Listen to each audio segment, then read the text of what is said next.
I'd like to welcome Jayendra and Fritz to the stage. So just give them a warm round of applause, please. So talking first will be Jayendra. He's the Chief Architect and Head of Research at NSS Labs. He brings a wealth of experience in malware, phishing and exploit analysis. He and his team maintain a comprehensive database of threats prevalent in the wild and have built automated live testing infrastructure that runs with minimal supervision. Along with NSS Lab researcher Mohammed Saha, he has built an exploit hunting tool, BaitNet, which gathers real-time intelligence on exploits.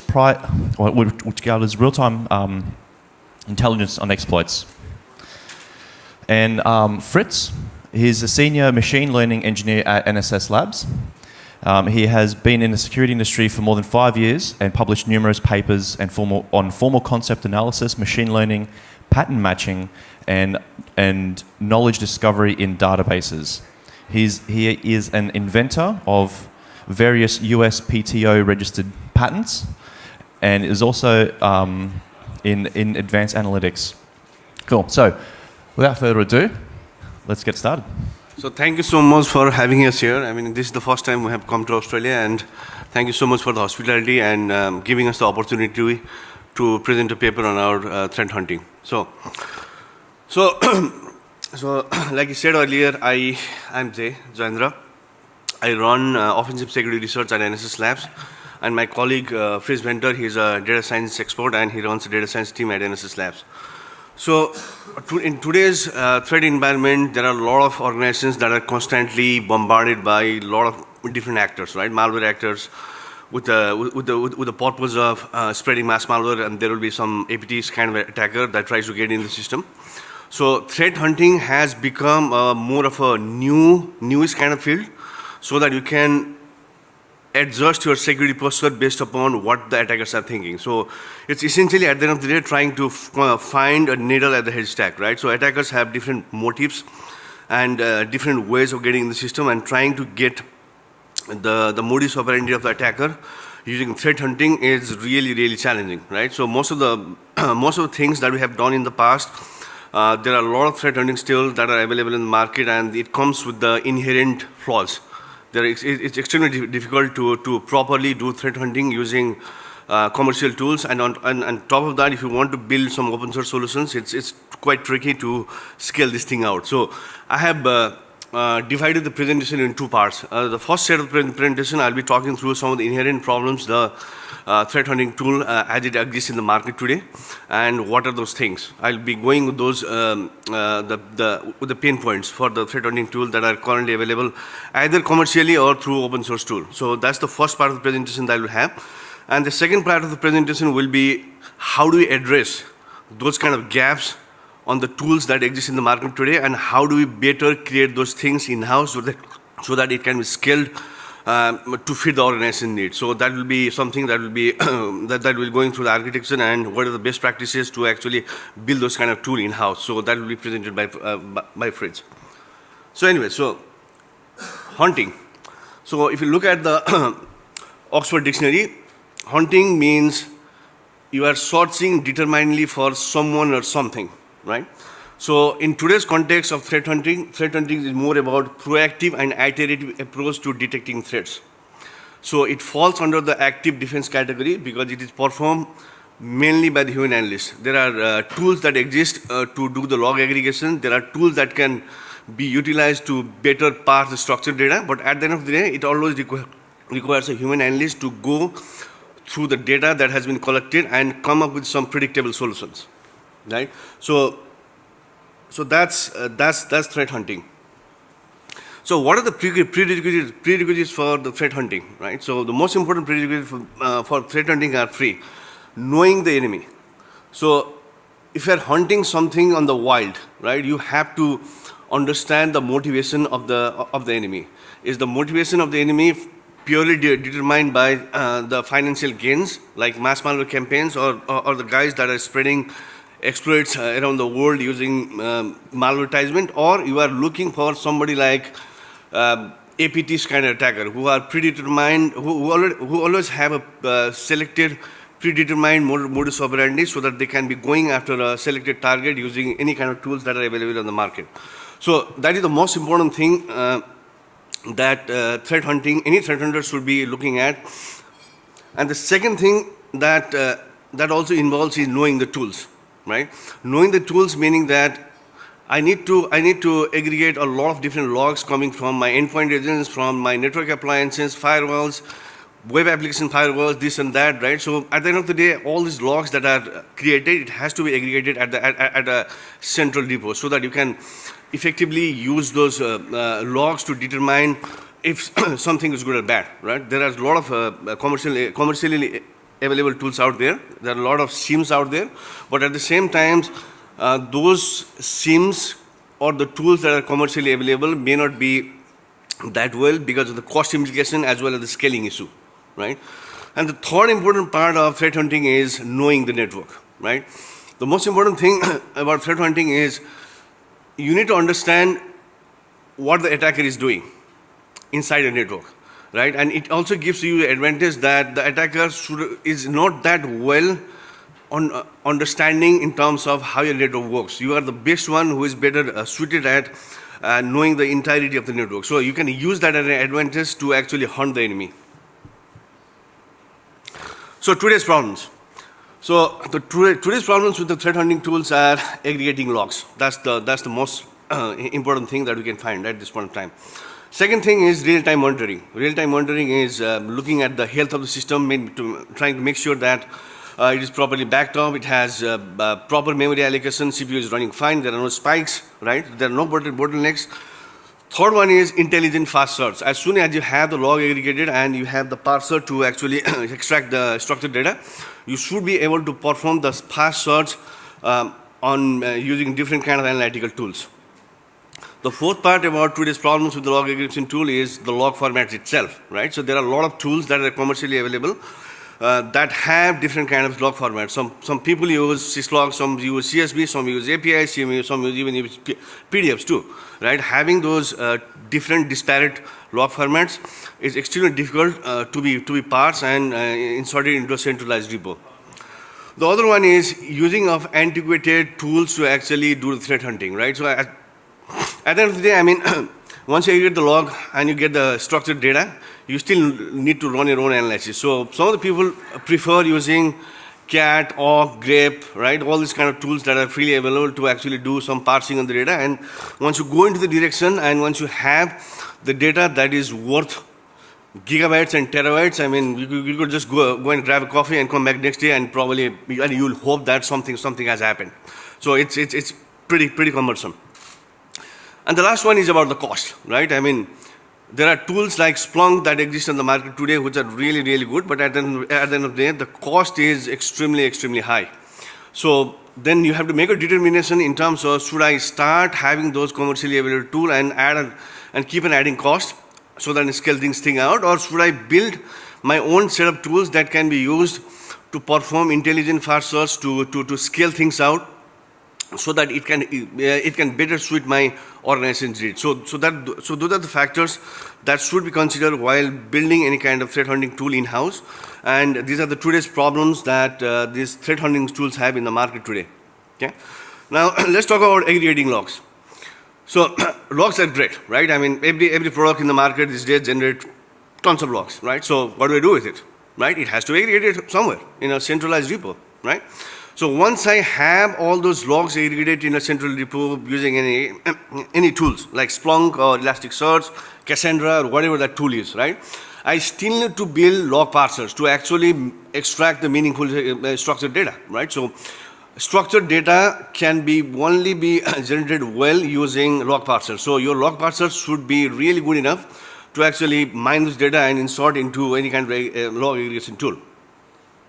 Now, it will be even great if you have the ability to actually extract the data in real time, right? So once the data comes through any of the tools that have that generate logs, if you can apply your log parser and actually structure and extract the data in the real time, that will be absolutely great.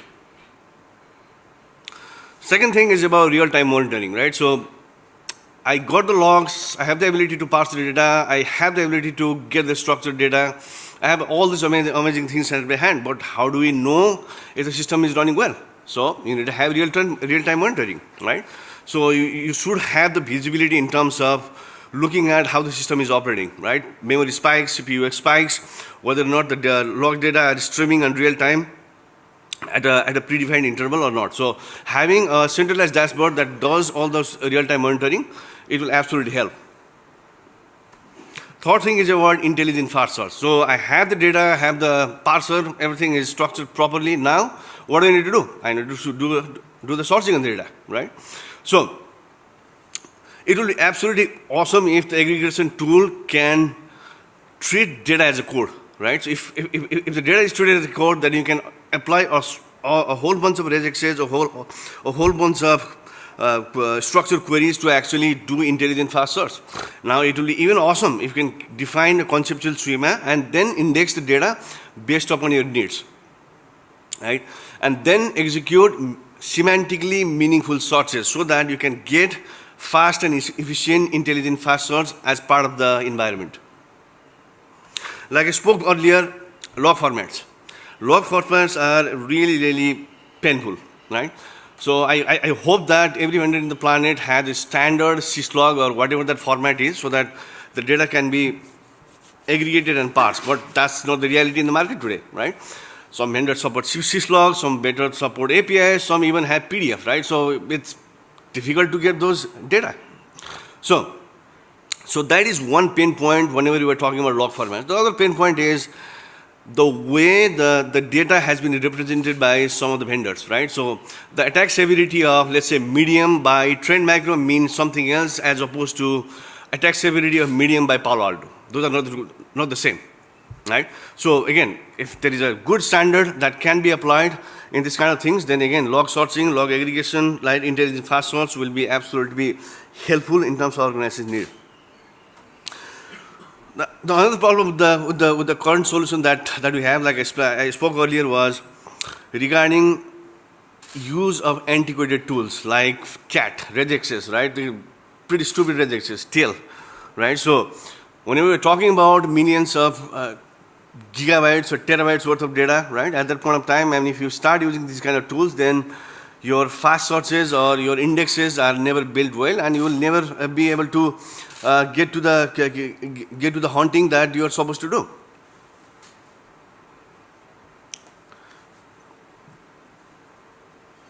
So what are the threat hunting data sources at this point of time on any organization? So I roughly categorize the threat hunting data source into three different types. One is the network, right? So you have firewalls, IDSs, IPSs, bridge detection system, your DNS queries, and all these kind of things. Those are a really good source of network-based vector where you can aggregate the logs. So these data sources are typically used to determine what is the attack vector for the attack, what kind of network movement attacker is doing. The second source of attack, source of data source for threat hunting is the endpoint, right? Your typical EDRs, your advanced endpoint of the world, your operating system event manager, sysmon of the world, right? So it gives a pretty good visibility in terms of how once the attacker gets into the endpoint, what is he doing?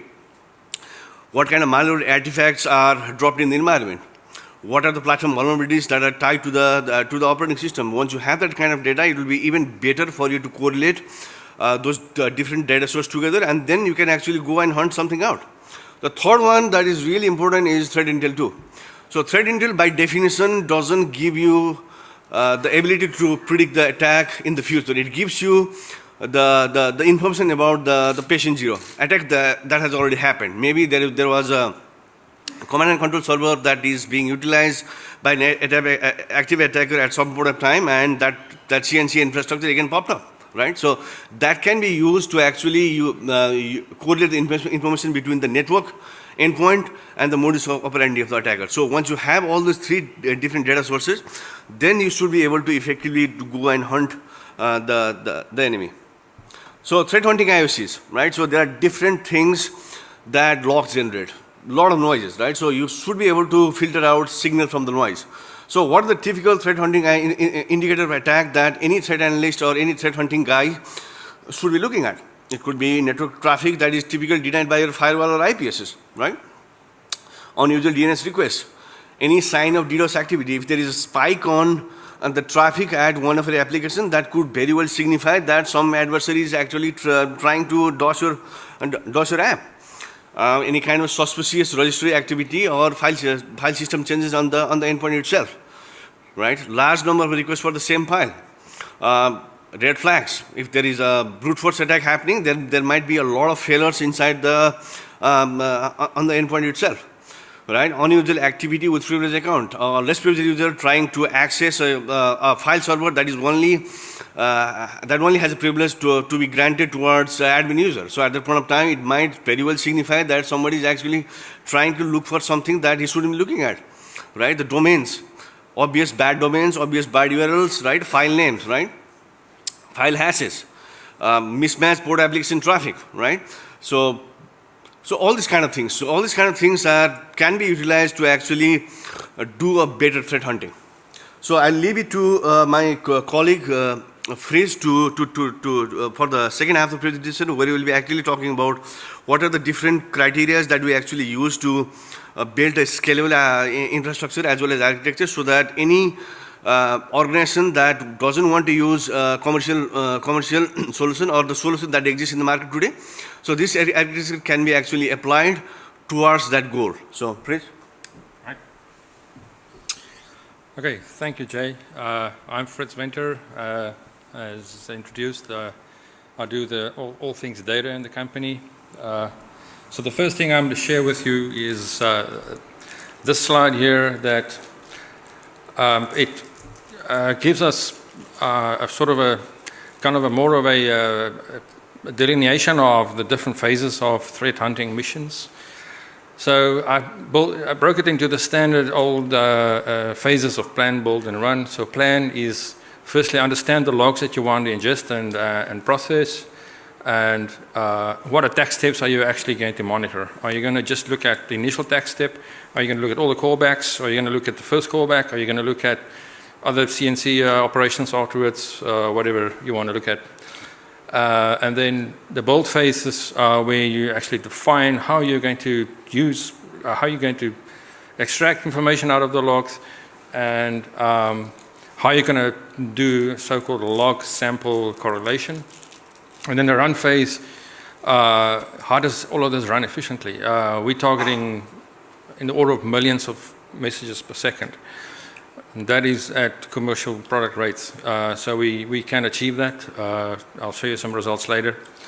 So how do we scale? How do we make sure that this thing actually does it at scale? So these are the top level system requirements. If you were to visualize, build this system, and this is the requirement. This is what you need to do. Okay. So these are the top things that we had in mind when we initially designed the system and developed the system. So firstly, what are the different sources that we're going to ingest? Secondly, what kind of formats do we expect to be able to parse and to process into further phases? What kind of scale are we targeting?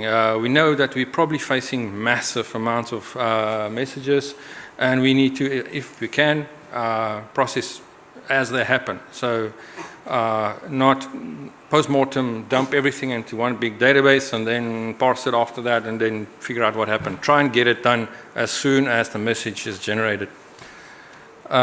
Ease of use. How do you use the system? People of high-level skill may define the tricky parts, and then low-level skill people can do the general additional configurations and maintenance.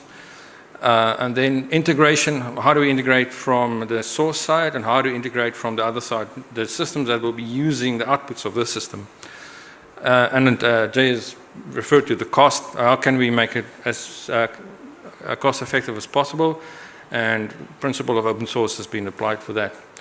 So those requirements brings us into the system we call Huntion, which is this threat hunting system. So going a bit more into event and sample sources, Jay has already referred to what type of devices that we want to ingest events from. So those would be inline, agent-based, out-of-band devices. We also want to monitor the endpoints. So as far as possible, get as much as you can out of the endpoints as well. Then on the other side is how do you test the system that it works. So you need to be able to have a strong sample feed, which would be lucky in our case we have it. And you need to be able to run those samples through the system and see how well have we detect those samples. And we can orchestrate perfectly every step of the check chain or the kill chain so that we can see how well every step has been detected. And then event ingestion, how do we ingest the events? How do we, so one of the core and most used ones is these logging intermediaries like syslog. Luckily, a lot of the event sensors, event sourcing systems actually support that. But you also need to do some custom integration. You also need to sometimes have a fast ingestion API that also feeds into your system. So what event formats? So those are some examples. So most of the events that we parse are either extracted out of standard text-based network sources or extracted out of PDF. But if you look at the actual events themselves, those two there that I show you, they are from two different vendors, and they look totally different. They have some similarities, but it's pretty much a mess if you want to try and extract the same semantical variables out of them across, let's say, you have 5 or 10 vendors that you want to use to generate your events. Some of them are serialized, much more structured, like you can see that sysmon type event there. So very diverse formats. How do you handle all of them? Okay, scale. I said, as I mentioned that before, our target for scale is in the order of 1 million events per second. That's what we want to process. And so all the decisions that we made in terms of the architecture and the development of the system were driven by this target. And ease of use. So we recognize that some of the configurations like tricky regexes or whatever you need may have to be done by highly skilled people, but you want to limit that and then make it let's call it inheritable, so that other people can reuse those predefined fields. And then your general users can add to that and maintain that and whatever. Right, and then we also want to minimize configuration duplication. You don't want to have to copy and paste these configurations all over the show and make mistakes. So define once. So the good old principle of don't repeat yourself, the dry principle. And then to make things as fault tolerant or as robust as possible, maximize automation. So everything should run on a continuous basis. Then on integration, from day one, we decided we're going to go for a streaming first architecture. That means that it's not a batch-based processing after collecting a whole bunch of events from many logs. We want to have events stream and get processed as soon as they are entered into our system. Then we also want to expose intermediate results, so that if you want to debug the configuration of the system, you can look at it at every step, so that you can tweak and fix it as easy as possible. And then on the other side of the system, on the output side, we want to also stream. So although some events will probably land up and go into a static state or a not in motion, as soon as any sample has been processed and matched, the rest should then stream again for other systems that are consumers of the outputs. And the cost we've mentioned before. So what is the system context? This is a high-level diagram that describes the different pieces of important building blocks outside of the system and the building blocks inside of the system. So you'll see there on your right, the light blue piece is this system that we developed. And then in the context of samples, the kill chains, we have also the ability to run samples. We have the ability to orchestrate and execute samples. So that information is one of the key inputs to this system. We need to be able to ingest what it was, the truth, the base, sort of the ground truth of what happened in real life into the system. And then our event sources. Those are the systems that we install in an organization that are going to do the detection for us and find and match what attack steps have happened. So inside the system, there are three major components. One is the sample processing, the other one is processing the events from external providers, and then the key part of correlating. So what we want to do is we want to correlate things that we know up front about samples with what other systems have told us that they found about those samples. So that's what we call so-called sample to event correlation. And all of that's controlled through this configuration. I'm going to go into much more detail about that. And then there's going to be a feedback loop here. So as you run the system, you see, but we made mistakes, we're missing things. We can pick up the ground truth, we can tweak the configuration of our source systems, and we can tweak the configuration of the Huntion system. So to make sure in the end it works well and is accurate. So what we use to configure the system is a distributed representation of these configurations. So every hunting mission, it's also called a project in our world, has different pieces to it. We define it in YAML. It's an easy to understand language. We have input rules. So in some cases, we have to pull data out of the sample automation system to know which samples have been run. So you may want to look across a set of samples, how did we perform, to see how we detected those samples. So then the next piece is the field extraction. That's very similar to the Splunk kind of syntax you have, where you can do regexes and extract different fields. We use a variant of the Python syntax for that. Or you can use constants where you just wanted to annotate certain records as being something that you know it is. Event processing rules, what we do there is we often find that we don't have a choice, but everything is lumped into one bucket onto our system. So whether it came from a trend event source or it came from some other vendor, we don't know. So we have to pull everything apart. So that's where we do filtering, and we do annotation, and then we pass it on to different further nodes in a so-called execution graph. And then outputs are forwarded to different intermediate places like tables or indexes or whatever we need for the result processing phase. And then the very important sample event correlation, where we use, again, a Python-like expression syntax to express when do you think that a sample has been detected by whoever is streaming data into us. I'll show you an example of that later.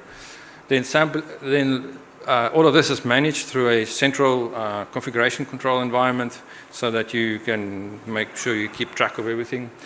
And these configurations are updated automatically.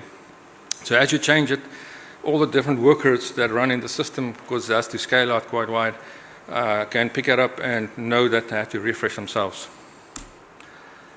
So this is an example of how you define it. That's YAML syntax. This is a few examples of where you run queries against your database.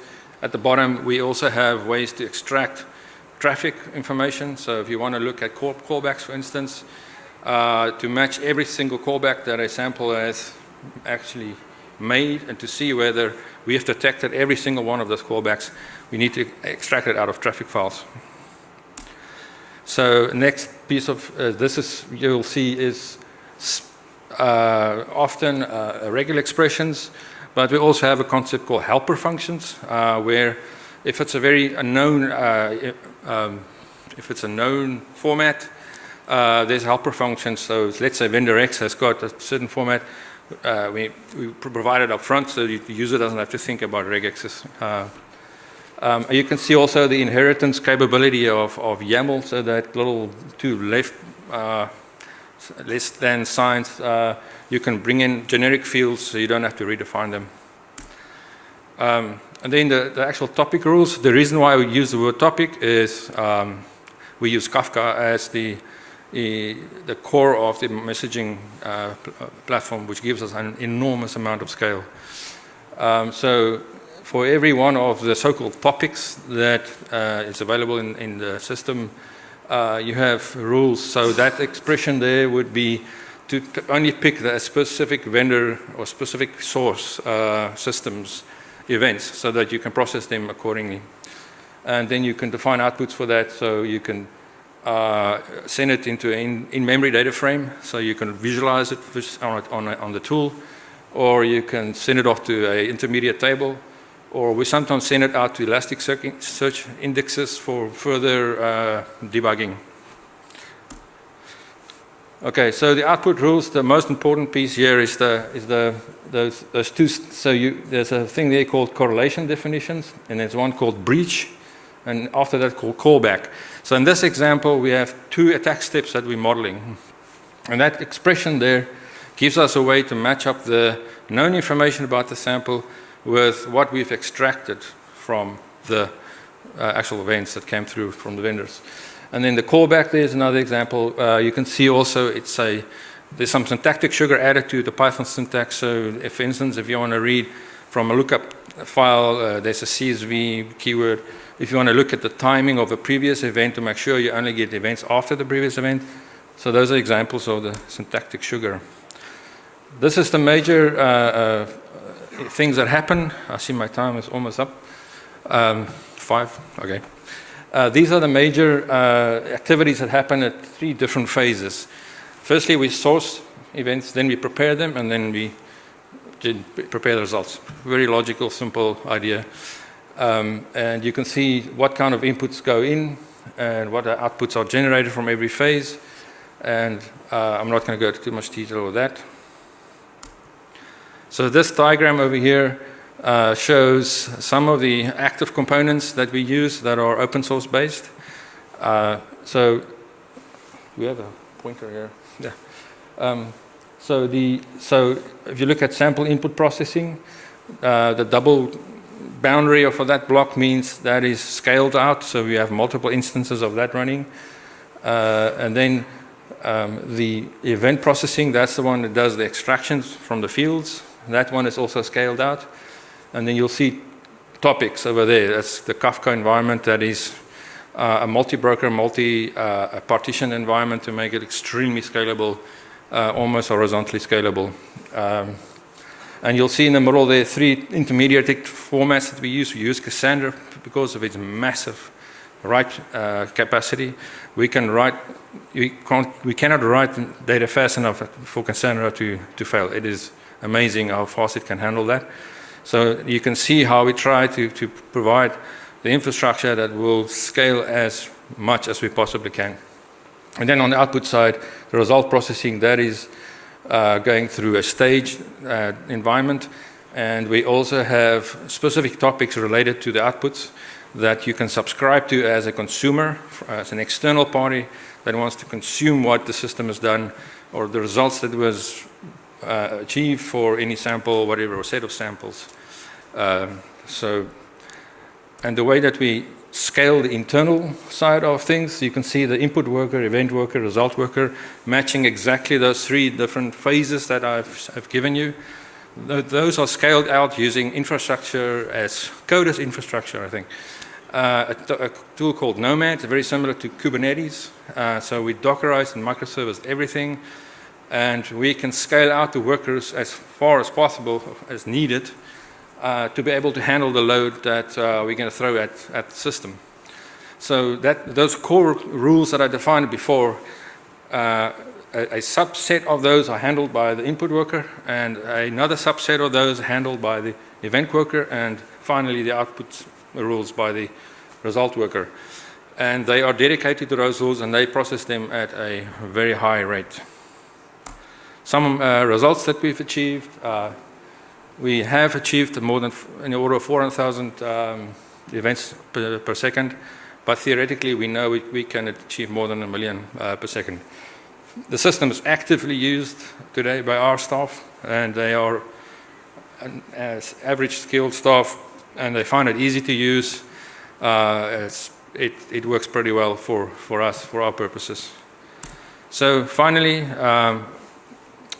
I try to use, by the way, I haven't mentioned that, I use the icons to show you where we actually address those different requirements, but I think we did achieve all of those initial system requirements, and that takes us to questions.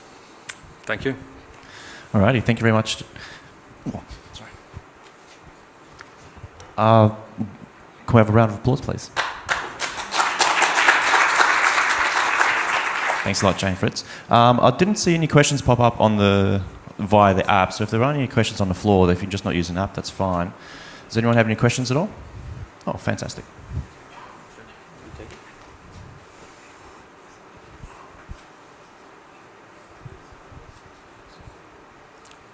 Yeah, hi guys. Thanks for that talk. Very interesting. I was wondering what kind of user interface you think would be optimal for something like this. Do you rely on visualizations, or do you just use the output to feed into other systems?